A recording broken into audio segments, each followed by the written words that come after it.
మనం నిజమైన ద్రాక్షావల్లి అయినటువంటి ప్రభువైన క్రీస్తు యేసుతో అంటు కట్టబడితే ఆయన రక్తం మనలో ప్రవహిస్తుంది, ఆయన ప్రభావం మనలో నిలిచి ఉంటుంది, ఆయన మహిమతో మనం కప్పబడి ఉంటాం, ఆయన కృప మనలో ఉంటుంది. ఎంత భాగ్యం అండి ఇది! ఒకప్పుడు దూరస్తులంగా, ఇప్పుడు ఆయన రక్తమును బట్టి, ఆయనలో అంటు కట్టబడుటను బట్టి మనం సమీపస్తులుగా మారుతూ ఉన్నాం.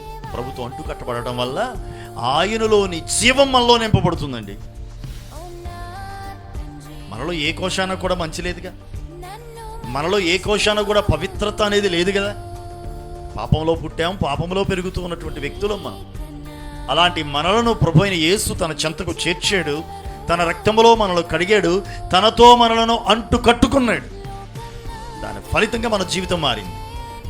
ఈరోజు తెల్ల బట్టలు వేసుకొని కూర్చున్నాం దేవదూతల్లాగా కదా, అవునా కదా?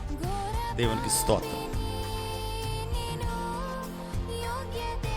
అసలు మనమేంటి, మన జీవితం ఏంటి, మన బతికేంటి, ఎలా ఉండాల్సిన వాళ్ళం, ఏమైపోవాల్సిన వాళ్ళం? ఈరోజు ఆయన కృపే కదా మనల్ని ఇలాగ నిలవబెట్టింది. ఆయన సన్నిధిలో పరిశుద్ధ జనముగా మార్చింది ఆయన యొక్క రక్తమే కదా. ఆ రక్తమే మనను ఆయన చెంతకు తీసుకొచ్చింది, ఆయనకి సమీపంగా తీసుకొచ్చింది, ఆయనతో నిలిచి ఉండే భాగ్యాన్ని ఇచ్చింది.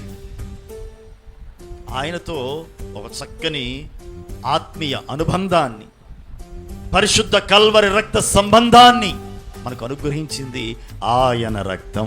Praise the lord.